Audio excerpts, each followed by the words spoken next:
तो आप अपने बारे में सोचिए, ईश्वर का तो अस्तित्व देखिए है नहीं मेरी नज़रों में, उसके तो नाम पे ये दुकानदारी सब चल रही है। आपसे कभी ईश्वर ने कुछ मांगा है क्या? आप देखिए जो उधर पुजारी रहते हैं, जो भिखारी रहते हैं, जितने रहते हैं, वो दान पात्र किसके लिए लगाते हैं? ताकि भक्त उसमें डालें। दान मांगते हैं भक्तों से, रसीद काटते हैं भक्तों की, भिखारी मांगते हैं भक्तों से। ईश्वर से कोई कुछ नहीं मांगते। अगर ईश्वर से कुछ मांगना रहता तो भक्तों की जरूरत क्या थी? दान पेटी की जरूरत क्या थी? पुजारी ईश्वर से मांग लेता कि एक थाली दे देते, खाना ईश्वर दे देता। तो सोचिएगा, वो लोग ईश्वर से मांगते हैं कि वो लोग आपसे मांगते हैं? और आप हैं कि आप जाके ईश्वर से मांगते हैं? मुझको दिक्कत नहीं है, आप मांगते रहो वहां जाकर, लेकिन वहां जो हो रहा है इंसानों के साथ, आपके चढ़ावे के साथ, इसको भी जरा सोचिएगा कि अगर ईश्वर सचमुच ही इतना ताकतवर है तो ये चोर, डकैत, लुटेरे, बलात्कारी, बच्चों के बलात्कारी, पादरी, ये सब लोग जिंदा कैसे हैं? किसी धर्म को आपको अगर अच्छा रखना है तो उस धर्म के भीतर सवाल पूछे जाने चाहिए। जिस संस्था को, संगठन को, संसद को, अदालत को, लोकतंत्र को, देश को, समाज को, परिवार को, क्लासरूम को आप सवालों से परे कर देते हैं, वहीं उनका पतन शुरू हो जाता है। ईश्वर उन्हीं की मदद करता है जो अपनी मदद खुद करते हैं, ऐसा धर्म के लोगों को कहना है। मैं तो नहीं मानता ऐसा। मेरे हिसाब से तो ईश्वर ढेला मदद नहीं करता किसी की, नहीं तो छोटे छोटे बच्चे क्यों मरते रहते इस तरह से, है ना? जो 3 साल की बच्ची से बलात्कार हो रहा है, 12 साल की बच्ची से 32 लोग बलात्कार कर रहे हैं और मार डाल रहे हैं उसको। एक तो कोई जम्मू के कठुआ में कोई मंदिर में ही हुआ था, पुजारी के अगुवाई में, लीडर था, फोन कर करके न्योता दिया था कि एक खाना बदोश लड़की मिल गई है, आ जाओ। मर गई वो लड़की भी।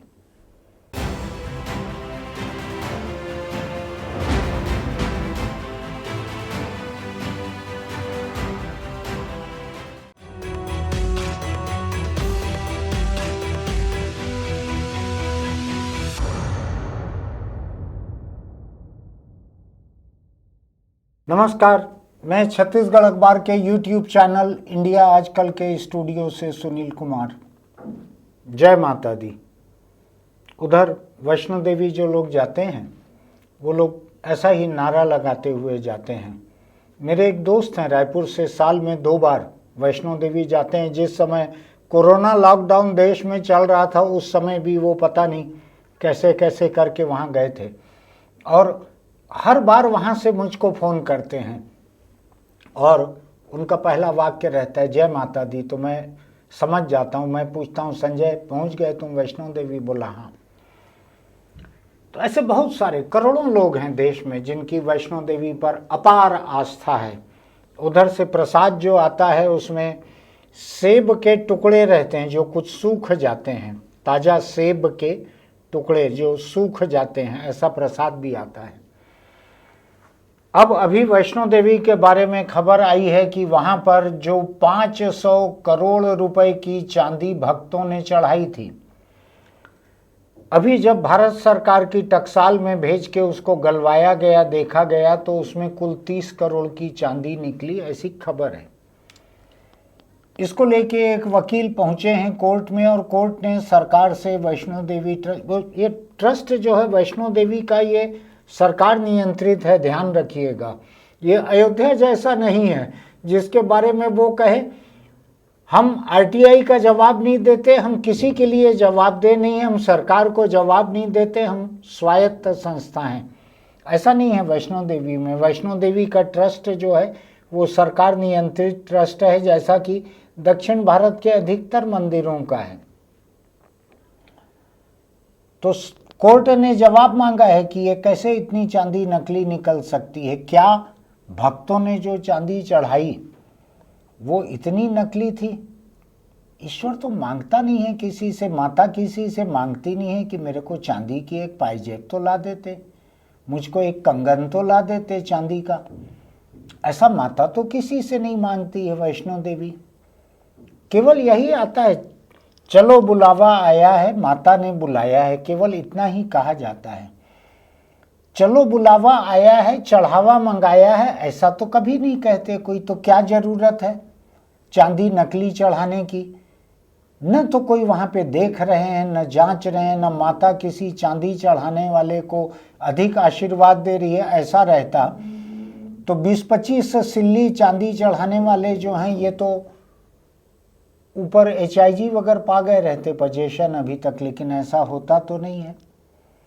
तो मैं थोड़ा हैरान हूँ, अभी अयोध्या का चढ़ावा चोरी ये ख़त्म हुआ नहीं है और इधर ये चालू हो गया वैष्णो देवी का। इसके बीच में और भी आया है कुछ, बद्रीनाथ धाम वगैरह का भी कुछ आया है, बड़ा घोटाला, मैं नहीं जानता क्या है। उसके पहले आया था ये तिरुपति का कुछ चर्बी घोटाला, रेशम की जगह सिंथेटिक कपड़े का घोटाला, कई तरह का घोटाला आ चुका है। सरकारी नियंत्रण वाला है तो भी आया था, जहाँ अयोध्या जैसा सरकार से परे का, सरकार से ऊपर है, वहाँ भी आया है। और बड़ा अजीब हो रहा है कि लोग कह रहे हैं कि ये चढ़ावा चोरी कैसे हुआ है। तो कुछ लोग तर्क दे रहे हैं, बहुत अजीब सा तर्क दे रहे हैं कि हिंदुओं का मंदिर है, हिंदुओं ने चंदा दिया था, हिंदुओं ने चोरी की है। पूछने वाले तुम कौन होते? अरे देश में 80 करोड़ लोग तो हिंदू हैं, पूछने वाले। वो अगर पूछ रहे हैं तो उन्होंने चंदा दिया था कि नहीं दिया था? राम का नाम जो बदनाम कर रहे हो वहाँ पर तुम लोग चोरी करके, किसने सोचा था कि रामलला की प्रतिमा की छत्र छाया में भी चोरी का हौसला हो सकता है? आपने तो ईश्वर की सत्ता, महत्ता, उसके सर्वज्ञ, सर्वत्र, सर्वशक्तिमान होने सभी को चुनौती दे दी। ऐसा कोई ईश्वर के दरबार में ऐसी चोरी हो सकती है क्या? मुझको लगता है जो आस्थावान लोग हैं उनको अपनी आस्था को एक बार और तौल लेना चाहिए, जगह जगह जो हो रहा है। लेकिन मैं केवल वैष्णो देवी पे जाना नहीं चाहता, जहाँ पे 500 करोड़ की चांदी में से कुल 30 करोड़ की चांदी मिली है, बाकी चांदी नकली निकली है। ये भक्तों ने नकली चढ़ाई है कि ट्रस्ट के कर्मचारियों, अधिकारियों और ट्रस्टियों ने इसको नकली कर दिया है रास्ते में? सब कुछ हो सकता है। असली माल को बाहर कर दिया, नकली को डाल दिया। ये कई जगह होता है, गवर्नमेंट सप्लाई में होता है और जगह होता है, ईश्वर के कामकाज में तो अक्सर होता है ऐसा। लेकिन कोई हिंदू मंदिर अकेले ऐसे नहीं है कि जहाँ ये चलता हो। मैंने तो बहुत सारा आपके सामने कई बार कहा हुआ है कि चोरी से ज़्यादा बड़े जुर्म जो होते हैं, और मैं तो ये जो चोरी जो हो रही है, चढ़ावे की चोरी जो हो रही है, मिलावट चोरी, इससे ज़्यादा बड़ा जुर्म मैं मानता हूँ कि दक्षिण के मंदिरों में जैसे देवदासी प्रथा थी, जैसे कई जगह दलितों को मंदिर में घुसने नहीं। अरे गांधी बोल रहे हैं ये हरिजन है, हरि का जन है, और लोग घुसने नहीं दे रहे हैं मंदिर में। तो जितने हरिजन, जिनको हरिजन कहा जाता था, उन्होंने विरोध किया गांधी का। काहे के हरिजन? कौन से हरि के जन हैं हम? उन्होंने साफ साफ कहा कि हम बिल्कुल हरिजन नहीं है, तुम्हारे हरि से हमारा लेना देना नहीं है। लेकिन फिर भी सामाजिकता है हजारों साल की, तो दलितों में से बहुत सारे लोग मंदिर जाते थे, जिनके बारे में बहुत सारे मंदिर तख्ती लगा के रखते थे कानून के खिलाफ कि यहाँ हरिजनों का, दलितों का प्रवेश वर्जित है, ऐसा लगा के रखते थे। ये मेरे हिसाब से चढ़ावा चोरी से ज़्यादा बड़ा जुर्म था। लेकिन मैं दुनिया की कुछ और बातें भी आपको बतलाता हूँ। Roman Catholic church America, Ireland, France, Germany, Australia 10 हजार बच्चों का यौन शोषण करते थे पादरी, और वेटिकन में बैठा हुआ उनका मुखिया पोप उसको दबाता था, छुपाता था, कार्रवाई नहीं होने देता था, किसी पादरी को सजा नहीं होने दी। ये चर्च करता था सोच समझ कर। जो दिन में 20 बार ऐसे ऐसे करता है, कुछ ऐसे कोई इशारा रहता है या क्या रहता है, ऐसा क्रॉस बनाते हैं और बच्चों के यौन शोषण के मामलों को दबाते हैं। आयरलैंड की एक घटना मैं पढ़ रहा था, मदर एंड बेबी होम्स, अनाथालयों में बच्चों और अविवाहित माताओं, बिना शादी के जो लड़की माँ बन रही है उसको वहाँ भर्ती कर लेते थे, बच्चे को अनाथाश्रम से ले जाके फिर बेच देते थे, कुछ करते थे, माँ के साथ बदसलूकी होती थी। अफगानिस्तान और दूसरी जगहों पर तालिबान जो कर रहे हैं, जो IS के आतंकी कर रहे हैं, कि उनको इस्लाम ने इस बात की छूट दी है कि वो लड़कियों को, नाबालिग लड़कियों को, छोटी छोटी बच्चियों को यौन गुलाम बना सकते हैं। ये धर्म है। धर्म का नाम लेके, इस्लाम का नाम लेके नाबालिग लड़कियों को यौन गुलाम बनाने की उनको छूट मिली हुई है, धार्मिक अधिकार है। ये सीरिया में और दूसरी कई जगहों पे आईएस जैसे लोगों ने किया है। अभी मैं देखता हूँ नाइजीरिया में ये बोको हराम नाम का इस्लामी संगठन, नाम कैसे पड़ा है मैं नहीं जानता, बोको हराम इस्लामी संगठन ने हजारों लोगों को कत्ल किया है और लड़कियों को स्कूल से उठा के, कभी 40 लड़कियां, कभी 80 लड़कियां, छोटी छोटी बच्चियां, उसको उठा के ले जाता है ये संगठन, अपहरण करके कई कई दिन उनके कब्जे में रहती है। क्या होता होगा इसकी कल्पना की जा सकती है। ये पाकिस्तान, यहाँ ईश्वर के नाम पर ईश निंदा कानून एक बनाया गया है, जिसके ऊपर चाहे उसके ऊपर तोहमत लगा दो कि इसके पास हमने कुरान के जले हुए पन्ने देखे हैं, हमने इसको कुरान की बेइज्जती करते देखी है, ईश निंदा कानून में गिरफ्तार कर लिया जाएगा। भीड़ को यह आज़ादी है कि वो थाने के हिरासत को तोड़कर, उसको निकाल कर, उसको सड़क पर मार डाले पीट पीट कर। ऐसी घटनाएं एक से ज़्यादा हुई है, इसलिए मैं आपको कह रहा हूँ। बहुत सारा इधर जापान में ओम शिनरिक्यो नाम का एक संगठन है, धार्मिक संगठन। 1995 में इसने टोक्यो की मेट्रो में एक रासायनिक गैस से हमला किया, ढेरों लोग मारे गए उसमें और हजारों लोग उस गैस से पीड़ित हुए। ऐसे बहुत सारे लोग हैं।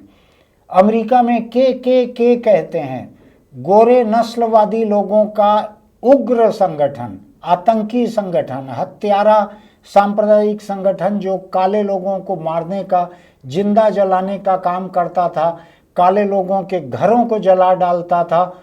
कू क्लक्स क्लान के नाम का ये संगठन, ये सफ़ेद रंग का नकाब, सफ़ेद रंग का टोपा पहनकर, फोटो मिल जाएगी, दिखा देंगे आपको, ये निकलते थे, ये क्रॉस को जलाते थे, ये लोगों के घरों को जलाते थे, ये इंसानों को जलाते थे। ये गोरे नस्लवादी लोग थे।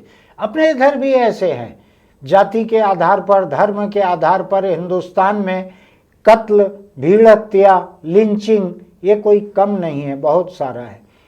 मैं ऐसे और बहुत सारे मामले आपको गिना सकता हूँ। ऑस्ट्रेलिया में 1910 से 1970 तक चर्च ने वहां के जो मूल निवासी आदिवासी थे उनके बच्चों को उससे छीन लिया और कहा कि हम इन बच्चों को सभ्य बनाएंगे।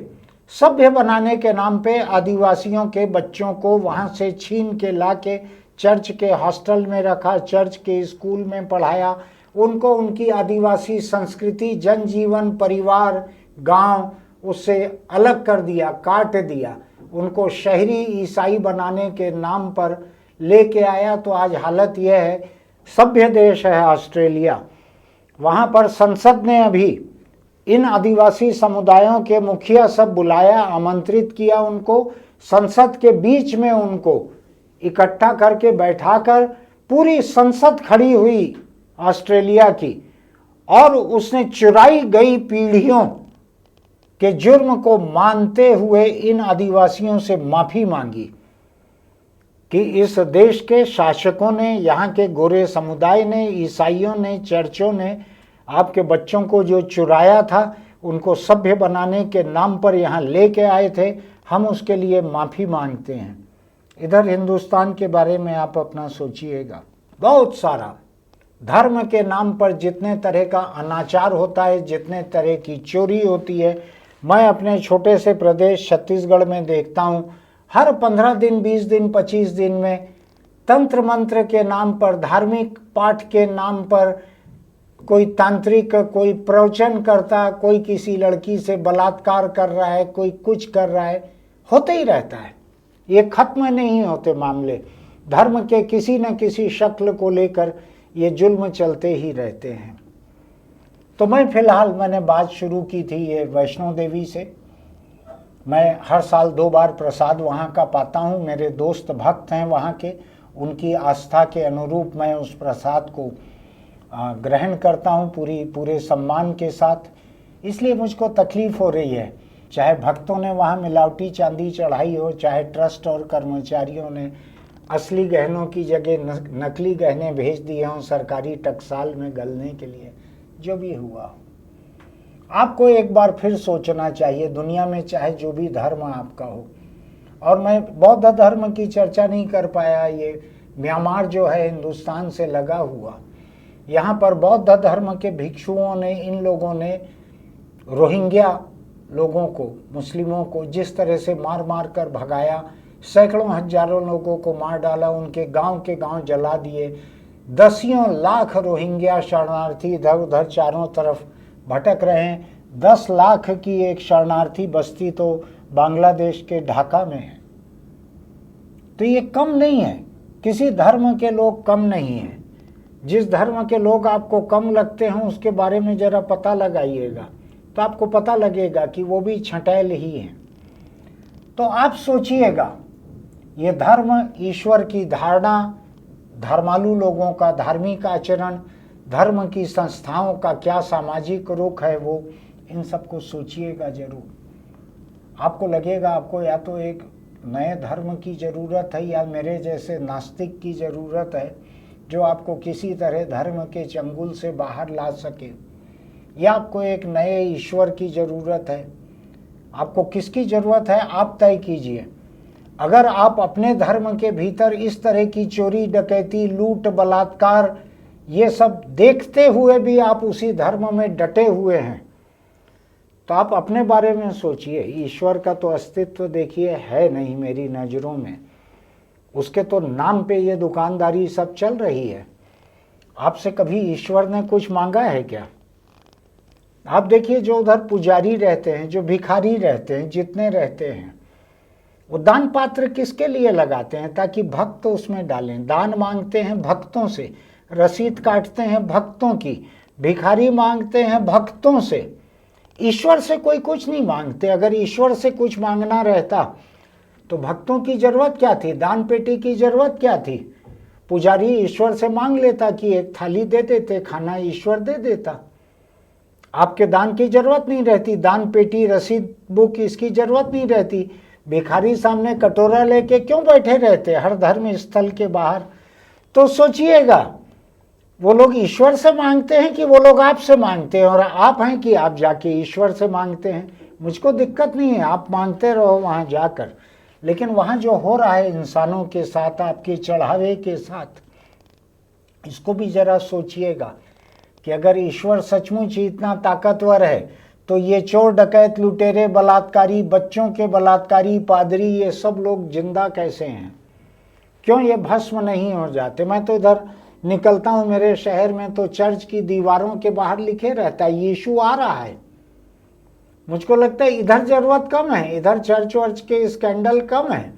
जिन देशों में ज़्यादा ज़रूरत है, जहाँ बच्चों के साथ पादरी बलात्कार करते हैं, उधर जाए ना, यीशु को बोलिए कि थोड़ा उधर चले जाए, वो चले जाए, आयरलैंड चले जाए, इंग्लैंड चले जाए, अमेरिका चले जाए, ऑस्ट्रेलिया चले जाए, उधर चले जाए ना।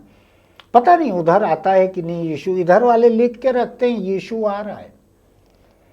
तो अपने धर्म के बारे में सोचिएगा, जो भी आपका धर्म हो। अगर आप बौद्ध हैं तो भी सोचिएगा कि म्यांमार में आपके धर्म के नाम पे क्या हो रहा है, और आपके धर्म के जो भी गुरु हैं, ईश्वर हैं, जो भी हैं, आपके आस्था के केंद्र हैं, वो क्या कर रहे हैं इसके ऊपर सोचिएगा जरा। फिर मिलेंगे। चलते चलते एक अनुरोध आपसे कि हमारे इस YouTube लिंक को अपने दोस्तों को भी भेजिएगा। हो सकता है कि उनके मन में भी कुछ सवाल उठे। जरूरी नहीं है कि कोई अपना धर्म छोड़ दे मेरी बात सुनकर। मैं उनको कहाँ ज्वाइन करवाऊंगा, मेरे पास कोई संप्रदाय थोड़ी है। वो बने रहें अपने धर्म में, लेकिन अपने धर्म के भीतर सवाल पूछने का हक न छोड़ें। किसी धर्म को आपको अगर अच्छा रखना है तो उस धर्म के भीतर सवाल पूछे जाने चाहिए। जिस संस्था को, संगठन को, संसद को, अदालत को, लोकतंत्र को, देश को, समाज को, परिवार को, क्लासरूम को आप सवालों से परे कर देते हैं, वहीं उनका पतन शुरू हो जाता है।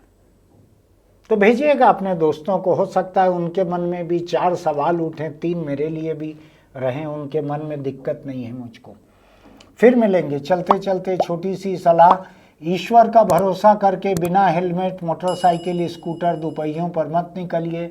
ईश्वर उन्हीं की मदद करता है जो अपनी मदद खुद करते हैं, ऐसा धर्म के लोगों को कहना है। मैं तो नहीं मानता ऐसा। मेरे हिसाब से तो ईश्वर ढेला मदद नहीं करता किसी की, नहीं तो छोटे छोटे बच्चे क्यों मरते रहते हैं इस तरह से, है ना। जो 3 साल की बच्ची से बलात्कार हो रहा है, 12 साल की बच्ची से 32 लोग बलात्कार कर रहे हैं और मार डाल रहे हैं उसको। एक तो कोई जम्मू के कठुआ में कोई मंदिर में ही हुआ था, पुजारी के अगुवाई में लीडर था, फोन कर करके न्योता दिया था कि एक खाना बदोश लड़की मिल गई है, आ जाओ। मर गई वो लड़की भी। तो ईश्वर कोई मदद नहीं करता। अपना हेलमेट खुद लगा के रखिए, बेल्ट बांध के रखिए, बिना नशा किए गाड़ी चलाइए, रफ्तार काबू में रखिए, गाड़ी चलाते मोबाइल पे बात मत कीजिए, अपनी ज़िंदगी का ख्याल रखिए, क्योंकि आपके बाद आपके परिवार का ख्याल रखने के लिए कोई ईश्वर नहीं है, आप ही को ख्याल रखना पड़ेगा। फिर मिलेंगे।